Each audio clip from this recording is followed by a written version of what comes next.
नमस्कार, मैं हूं आपके साथ मयंक मिश्रा। आज 1 तारीख है और देखिए पिछले 12 घंटे के अंदर ईरान, अमेरिका, इजराइल और गाज़ा से संबंधित जितने सारे अपडेट्स हैं वो मैं आपको बताऊंगा।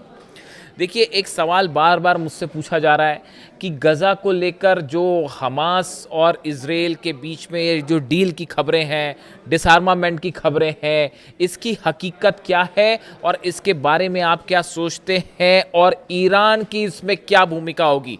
देखिए, इस वीडियो में मैं क्या समझ पा रहा हूँ इस पूरी डील को लेकर, हम इसकी चर्चा करेंगे और एक बहुत बड़ी खबर भी आपको बताएंगे। देखिए, जिस तरह से डोनाल्ड ट्रंप ने ये दावे किए और सब तरफ आप देखें, पूरे मिडिल ईस्ट में, यूरोप में जो है इस खबर की चर्चा है कि अब जो है हमास शांति समझौते के लिए तैयार हो गया है और अपने हथियार छोड़ने के लिए तैयार हो गया और जल्दी डील हो जाएगी। इस तरह की बात डोनाल्ड ट्रंप ने भी दावा किया है कि उन्होंने इजराइल और हमास के बीच शांति समझौता करा दिया है और हमास अपने हथियार छोड़ने को तैयार हो गया और डील के तहत गाज़ा में एक नया प्रशासन बनेगा और इजरायली सेना पीछे हटेगी। इस तरह की सब खबरें आपने देख ली, पिछले 24 घंटे से चल रही हैं। हालांकि मैं ये भी बताऊं आपको, इन खबरों की चर्चा इसलिए है क्योंकि ईरान ने वो मार मारी जॉर्डन में, बहरीन में, कुवैत में, सऊदी में कि अचानक से गाज़ा डील करना पड़ गया। वो एक अलग बात है। लेकिन अब देखिए, जो खबर आ रही है उसके मुताबिक ईरान की एंट्री हो गई है गाज़ा में।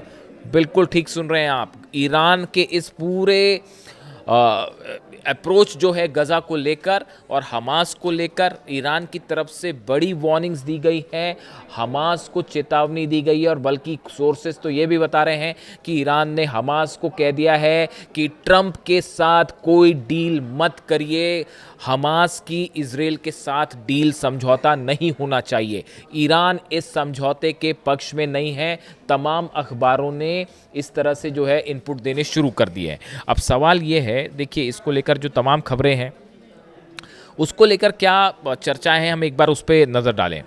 ट्रंप के मुताबिक उनके बोर्ड ऑफ पीस की मध्यस्थता में हमास और गाज़ा के सशस्त्र संगठनों के डिसआर्मामेंट पर समझौता हुआ है। योजना यह है कि जैसे जैसे हमास हथियार छोड़ेगा वैसे वैसे इजरायली सेना गाज़ा से पीछे हटेगी और वहाँ एक नया फिलिस्तीनी प्रशासन जिम्मेदारी संभालेगा। अब ये है कि जैसे जैसे गज़ा जो है वो गज़ा में हमास अपने हथियार छोड़ने शुरू करेगा वैसे वैसे इजराइल की सेना पीछे हटेगी। अब इन सब को लेकर ईरान की तरफ से ये कहा गया है, जो एक्सियोस के हवाले से भी ये खबर है वो बताऊं मैं आपको। Senior IRGC official urged member of a Hamas delegation to reject the proposed disarmament agreement during a recent visit to Iran. Iran ने हमास से कहा है कि ये जो डिसआर्मामेंट का समझौता है इसको रिजेक्ट कर लीजिए, इसको मत मानिए। ट्रंप धोखा करेगा, नेतन्याहू धोखा करेगा। और जो ईरान डील के साथ धोखेबाजी लगातार करता रहा है अमेरिका और इजराइल, ये कहना ईरान का है, बिल्कुल वैसा ही धोखा गाज़ा में हमास के साथ होने जा रहा है। ये कहना है ईरान का। ईरान की तरफ से वार्निंग दी गई है कि अगर आप हथियार छोड़ लेंगे उसके बाद क्या अप्रोच होगा नेतन्याहू का, कोई नहीं जानता। क्या ये ग्रेटर इजराइल बनाने की साजिश है? ये चेतावनियां दी गई हैं ईरान की तरफ से हमास को और सावधान रहने को कहा गया है। देखिए, 5 मुद्दे ऐसे हैं, अगर हम सबकी छोटे में जिक्र करें कि ये जो 5 मुद्दे हैं जहां पर ये डील क्यों फेल हो सकती है और क्यों सक्सेसफुल नहीं हो पाएगी, इसकी बड़ी वजह है। देखिए, सबसे बड़ी इसकी जो वजह है, इजराइल ने अब तक इस समझौते का सार्वजनिक रूप से समर्थन नहीं किया है। देखिए, इस तरह की खबरें आपने सुन ली होंगी तमाम जगह कि हमास जो है वो एक ब्रॉडर रूप से अपने हथियार छोड़ने के लिए राज़ी है, डिसआर्मामेंट को राज़ी हो गया है। इस तरह की आपने तमाम खबरें सुनी होगी, अलग अलग आई हैं। लेकिन जो इसकी समझौते की जो शर्तें हैं, इसको लेके इजराइल ने अभी जो है एक हामी नहीं भरी है। यानी ये हो सकता है कि नेतन्याहू ट्रंप के प्लान से सहमति जता दें, लेकिन बात जब गाज़ा से सेना वापस बुलाने की होगी तो इसके लिए अभी नेतन्याहू तैयार नहीं है। इसके लिए उन्होंने कहीं हामी नहीं भरी है। आप बताइए, कहीं इजराइल ने कहा है ये बात को कि हम गाज़ा से सेना वापस बुलाएंगे? ये पहला मुद्दा है जिस पर ये डील फेल हो जाएगी और इसीलिए ईरान कह रहा है कि ये एक बड़ी चाल है, इस चाल में मत फंसिएगा। बात नंबर 1। बात नंबर 2, हमास के बड़े हथियार जो हैं वो लिस्ट में शामिल ही नहीं है। शुरुआती चरण में सिर्फ नई प्रशासनिक व्यवस्था यानी पुलिस से जुड़े लोगों के हथियार सौंपे जाने की बात कही गई है। रॉकेट, एंटी टैंक मिसाइलें, भारी हथियार और हमास की सुरंगों में मौजूद हथियारों की बात अगले चरण में होगी और इन सभी को पूरी तरह से खत्म करने में 200 से 350 दिन का समय लग सकता है। यानी सबसे कठिन हिस्सा अभी शुरू भी नहीं हुआ है। यानी इसमें जो बात है हथियार रखने वाली, उसमें जो छोटे हथियार हैं उसको पहले दौर में रखने की बात है और अगले जो है 250 से 350 दिन तक, साल भर जो है वो हमास के हथियार, भारी हथियार जो हैं, रॉकेट्स हैं, मिसाइल लॉन्चर्स हैं, ये सब चीज़ें कैसे सरेंडर होगी, क्या सरेंडर होगी, ये दूसरे दौर में बात होगी। यानी डील का हिस्सा क्लियर नहीं है, वैसे ही जैसे ईरान के साथ, इसीलिए ईरान के साथ डील नहीं हो रही। तो वो दूसरा हिस्सा जो है, इसका दूसरा पार्ट जो है, कंडीशन जो दूसरी है वो अभी तक क्लियर नहीं है। ये दूसरा मुद्दा हो गया क्योंकि क्यों ईरान कह रहा है डील फेल हो जाएगी।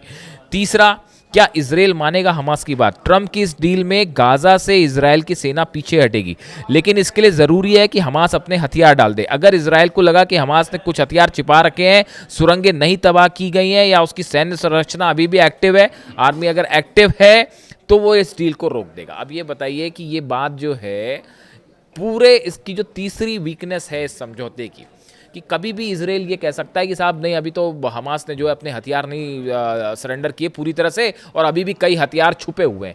ये कह के इजराइल जब चाहे वो इस समझौते को तोड़ देगा अपनी सुविधा के मुताबिक। यानी आपके हथियार कम होने शुरू होंगे और उसके बाद मौका देख के वो हावी भी हो सकता है पूरे गजा पर कब्जा करने के लिए। यानी इजराइल जब चाहे वो ये कहे कि नहीं नहीं, हमास ने तो अपने पूरे हथियार नहीं सौंपे हैं और वो तो छुपे हुए हैं सुरंगों में, अब भी हम नहीं मान रहे डील को, फिर क्या करोगे आप? ये तीसरा मुद्दा है जो ईरान कह रहा है हमास को कि सावधान रहिए। चौथा मुद्दा, निगरानी कौन करेगा? हथियार कितने सौंपे गए, हथियार कहाँ कहाँ हैं, सुरंगें कहाँ कहाँ हैं, इसकी निगरानी कौन करेगा साहब? कौन सी कमेटी बैठेगी और कौन सा? इसके बारे में कोई साफ स्थिति ही नहीं है।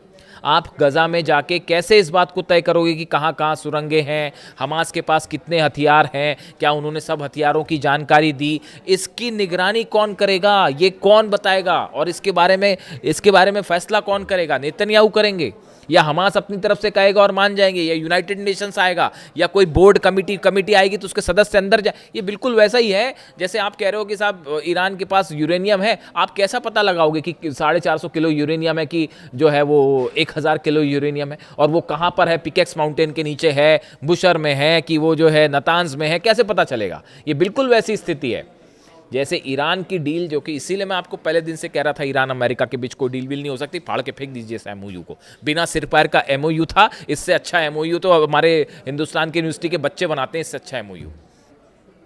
समझ रहे हैं आप?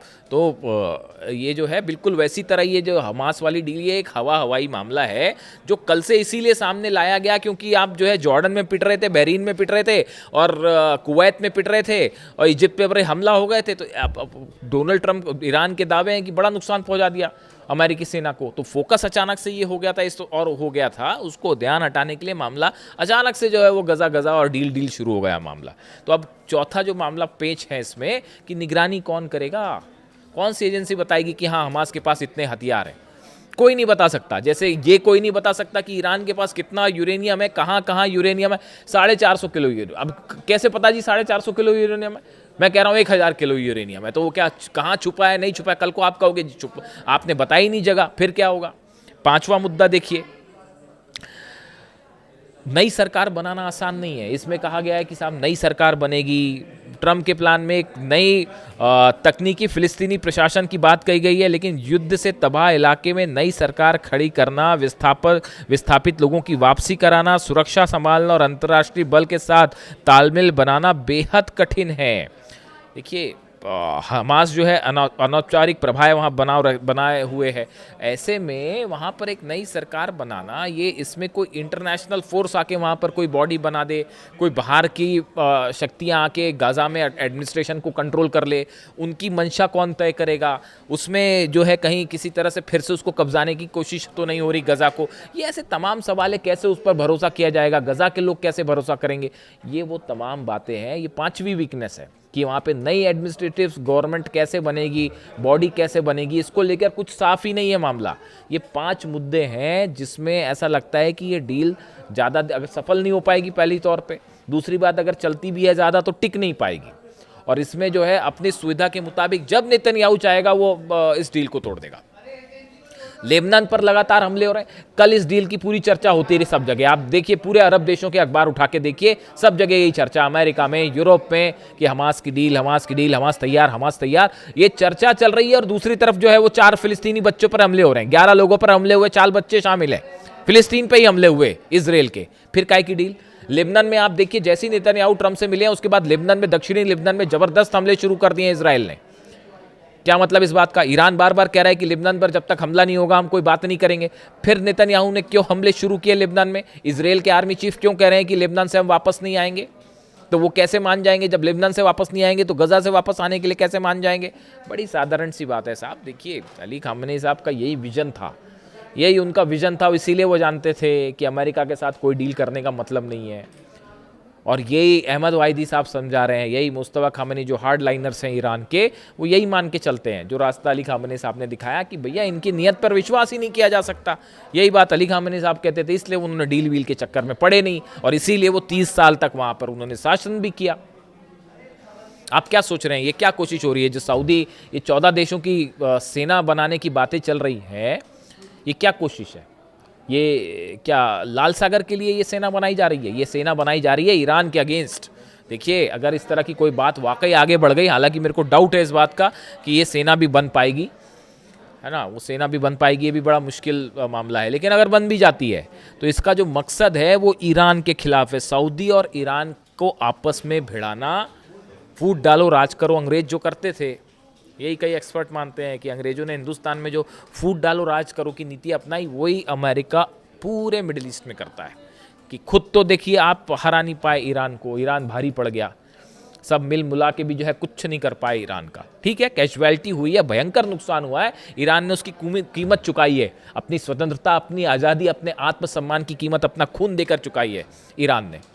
अली खामेनी साहब ने शहीद होना पसंद था, उनको झुकना पसंद नहीं था।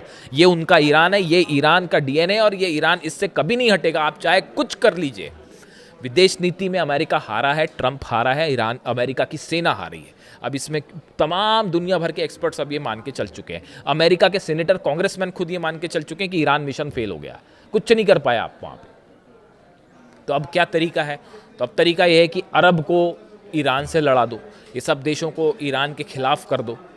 और शायद एक चर्चा हुई है नेतन्याहू और ट्रंप की मुलाकात में, एक बड़ा प्लान तैयार हुआ है। अब जितनी घटनाक्रम होगा वो उस बड़े प्लान के तहत होगा कि गजा का क्या किया जाए, लेबनान का क्या किया जाए, कैसे सऊदी और ईरान के बीच में जंग करवा दी जाए, कौन से देश की क्या भूमिका होगी। तो ये बड़ी सारी चीज़ें हैं जो एक बड़े प्लान का हिस्सा है। और इसीलिए ईरान ये कह रहा है हमास से, उसने ऑलरेडी हमास को ये सब चीज़ें बता दी हैं कि भाई देखिए ऐसा है, ये डील के को लेकर सावधान रहना, जो भी आप फैसला करें वो करिए, लेकिन इस बात के लिए तैयार रहे कि कभी भी आपको धोखा मिल सकता है। और इसीलिए हमास भी अपने भारी हथियारों को लेकर, वो क्रम में, स्टेज में चीज़ है, ऐसा नहीं कि एकदम से हथियार हम रख देंगे तो पहले पुलिस लेवल वाले हथियार छोड़े जाएंगे, फिर भारी हथियार, पहले भारी हथियार क्या छोड़े जाएंगे, हैं कहाँ, पहले इसका तो पता चल जाए साहब, कितनी टनल्स हैं, कितने हथियार हैं, कुछ पता है? नहीं पता। तो इसीलिए ईरान कह रहा है हमास से कि डोनाल्ड ट्रंप और नेतन्याहू पर विश्वास करने की ज़रूरत नहीं है। ऐसी खबरें तमाम जगह से अपडेट है। चूँकि मुझसे बार बार इस बात को लेकर सवाल हो रहे थे, गज़ा में देखिए लगातार हमले अभी भी जारी हैं, और वहाँ पर जो हालात हैं, छोटे छोटे बच्चे हैं वहाँ पर जिनके पास, स्कूल तो बड़ी दूर की बात हो गई, खाने के लिए खाना नहीं है, पीने के लिए साफ़ पानी नहीं है, तो ये बहुत बड़ा जो है अत्याचार है ये। और ऐसे हालात में हर कोई ये चाहता है कि गज़ा में शांति हो, वहाँ के बच्चों का भविष्य सुरक्षित किया जाए। अली खामेनी साहब भी यही चाहते थे, हर कोई यही चाहेगा, समझदार व्यक्ति, हर समझदार व्यक्ति यही चाहेगा। लेकिन अगर डील के नाम पर धोखा होगा पीछे, तो ये बातें सामने रखनी भी ज़रूरी है।